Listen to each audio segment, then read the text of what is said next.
Welcome to the deep dive. So if you're looking to really power up your pressure washing business Yeah. and, tap into a steady stream of clients, both residential and commercial, without just like burning cash on Facebook ads. Right. Wasting budget is easy to do. Exactly. Well, you're in the right place.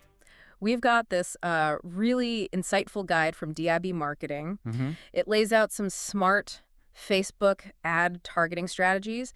And our mission today really is to unpack that Yeah. Dig into it. so you can walk away knowing how to use these tools effectively to grow your business. That's right. And this isn't, generic social media fluff. No. It's tailored specifically for the pressure washing world. Huh. Thinking about everything from homeowners wanting curb appeal Yeah. to, landing those bigger commercial contracts. Oh.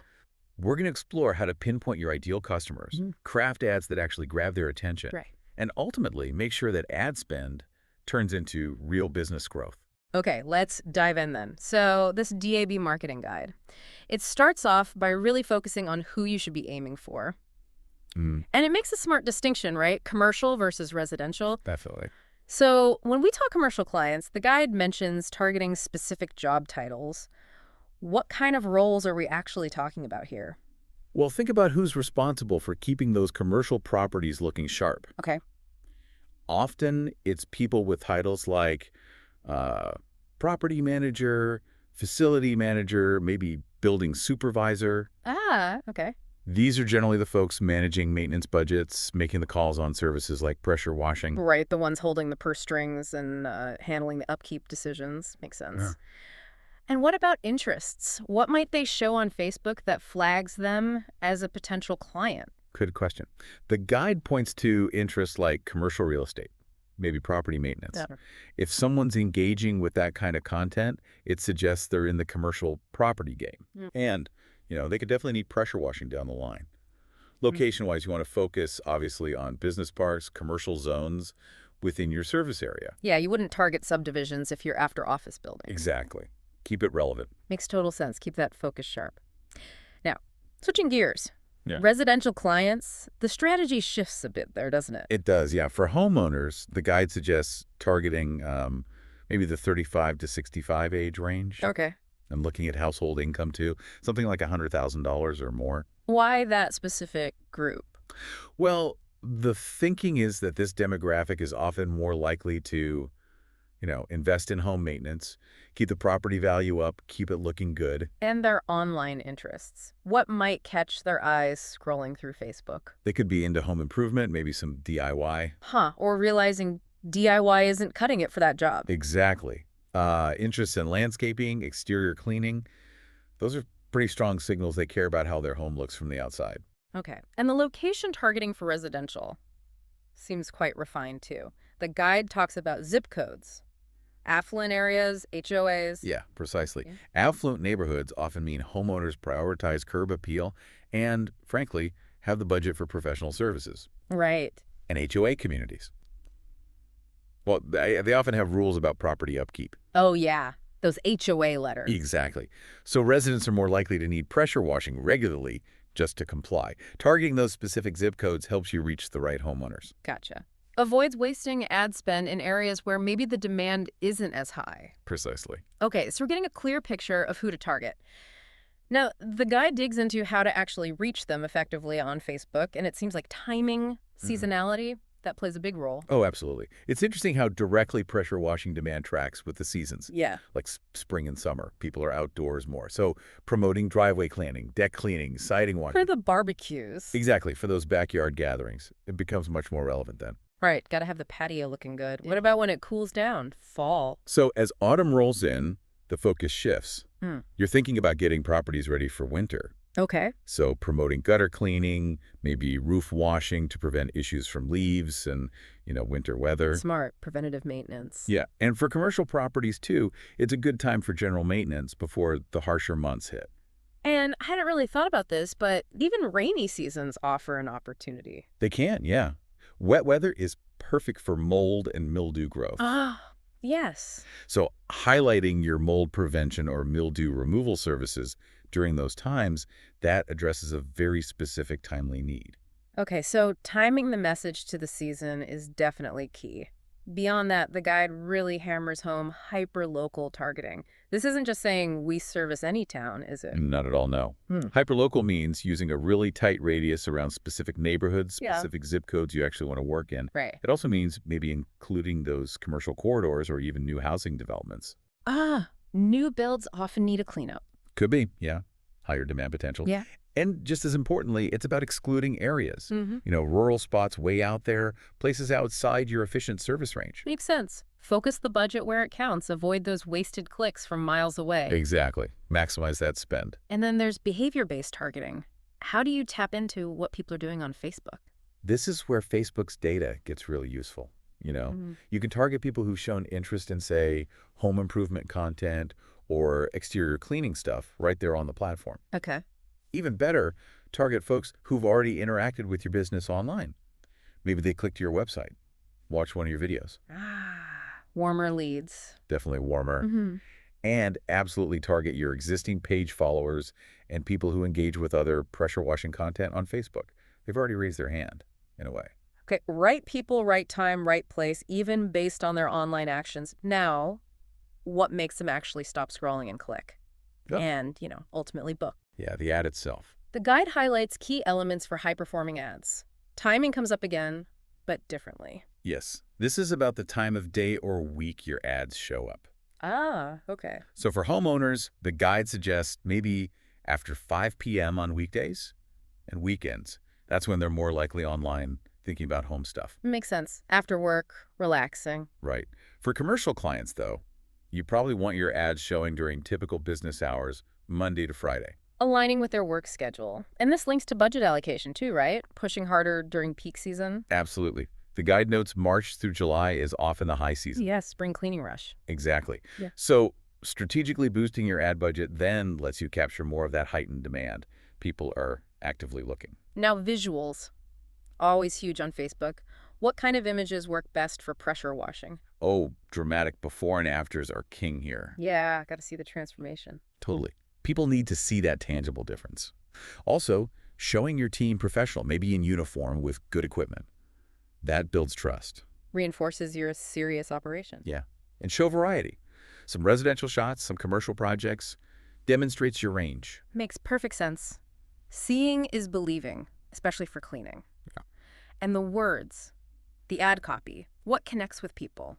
Good copy often starts by hitting a pain point. Yeah. Like asking, tired of seeing that green algae on your roof. It grabs people who have that exact problem. Right, relatable. Then clearly state your value. What's the benefit? Something like, restore your property's beauty in just one day. Concise, compelling, Nice. and add trust signals. Rated 5 stars by 100+ local homeowners. Stuff like that. Social proof. Exactly. And maybe a little urgency.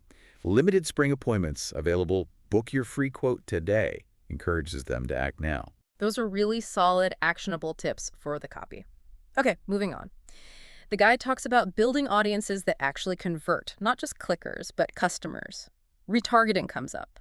What exactly is that? So retargeting is basically, think of someone who visited your website. Maybe they looked at your driveway cleaning page, but then they left. Didn't call, didn't fill out a form. Okay. Retargeting lets you show specific ads just to those people later on Facebook. It's like a gentle follow-up. A reminder, hey, remember us? Pretty much. It reminds them what they were looking at, nudges them to maybe take that next step, often really effective for converting those warmer leads. Gotcha. Okay, a nudge for people already interested. And then lookalike audiences. Yeah. Sounds like finding new people like your current customers. That's exactly it. You can upload your current customer list securely, of course, to Facebook, and the platform analyzes their characteristics, demographics, interests, behaviors. Then it finds other Facebook users who look similar. Wow. Yeah. It helps you expand your reach to new people who are, statistically speaking, more likely to be interested in what you offer. That's pretty powerful. And engagement-based audiences. That's about people already interacting on your Facebook page, right? Yes. Creating audiences from users who, say, liked a post, commented, shared something, watched a video. People who already know your brand a bit. Exactly. Yeah. They're already familiar, often more receptive to your ads than totally cold traffic. Okay, now, all this targeting sounds great, but you need to manage the budget wisely, right? Get that ROI. Crucial. The guide has advice on that. Starting small and scaling seems practical. It really is. Especially when you're testing things, new audiences, different ad pictures or text. Mm-hmm. Start with a modest daily budget. The guide even suggests maybe $5 a day per ad set you're testing. Okay, really small to begin. Yeah, just to see what works. Once you identify winners, ads getting leads, audiences converting, then you start incrementally increasing the spend on those. Maybe 20, 30% at a time. And you can't just set it and forget it. Tracking metrics is vital. Oh, absolutely essential. You need to know what's working. What are the key numbers a pressure washing business owner should really watch? Okay, top ones would be cost per lead, or CPL. How much does it cost you to get one inquiry? Right. Conversion rate. How many of those inquiries actually become booked jobs? Okay. Average ticket size per job. What's the typical revenue? Mm-hmm. And also things like repeat customer rate, maybe referral rate, gives you a sense of long-term value and satisfaction. That feedback loop is critical. Okay, finally, the guide warns about some common mistakes. Pitfalls to avoid. Yes. First one, targeting too broadly. We touched on being specific, but why is casting a super wide net, like a whole city, so bad? Well, you just end up showing your ads to tons of people who aren't your target customer at all. Right. They don't need your service. Maybe they're not in the right demographic. Maybe they live too far away. It's just wasted money. Yeah. Wasted impressions. So focus sharpens the budget. Definitely. Focusing on specific neighborhoods, demographics, interests gets you much more bang for your buck. Second mistake, generic messaging. The guide's example, we do pressure washing versus professional roof and driveway cleaning free quote in minutes. That really hits home. Why is generic so bad? Because it doesn't connect. People scroll fast. A generic message like, we do pressure washing, doesn't address a specific need or problem. Doesn't stand out. Not at all. Being specific about the services, the results, like in that better example, grabs attention instantly, tells them how you can help them. Makes sense. And the last pitfall, solely competing on price. Seems tempting to just be the cheapest, but the guide advises against that. Yeah, it can be a race to the bottom. How so? Well, if you only compete on price, you tend to attract customers who only care about the lowest cost. They might not value quality, reliability, or professionalism. Might be more difficult clients, maybe? Could be. Instead, the guide recommends highlighting quality, your safety practices, the long-term benefits of a professional job, build value beyond just a price tag. Build perceived value. Got it. Wow. Wow, this has been an incredibly useful deep dive into Facebook ads for pressure washing. I hope so. So just to quickly recap the big takeaways from the DIB marketing guide, it's really all about precision targeting, identifying those ideal commercial and residential clients using specific criteria, job titles, income, interests, location. Yep. Then strategically using seasonal timing, hyperlocal focus, Crucial. crafting compelling visuals and ad copy that hit those customer pain points and offer clear value. Before and afters. Exactly. Building those high-converting audiences with retargeting, lookalikes. Don't forget engagement audiences. Right, engagement audiences too. And finally, smart budgeting test, scale based on what works, and constantly watch those key metrics like CPL and conversion rate. Absolutely. And remembering those pitfalls to avoid, don't go too broad, don't be generic, and don't just compete on price alone. Avoiding those helps protect your budget and makes your campaigns much more effective. For sure. So for you, the listener, Yeah. maybe take a second to think. How precisely are you defining your ideal pressure washing customer right now? Good question. And are you really tailoring your Facebook ads to their specific needs considering the time of year? Is there maybe an overlooked niche, a specific type of property or neighborhood in your area that could be your most profitable opportunity if you really focused your digital ads there? Something to mull over. It's all about thinking strategically, getting specific, and really understanding who you're trying to reach. Thanks for joining us for this deep dive.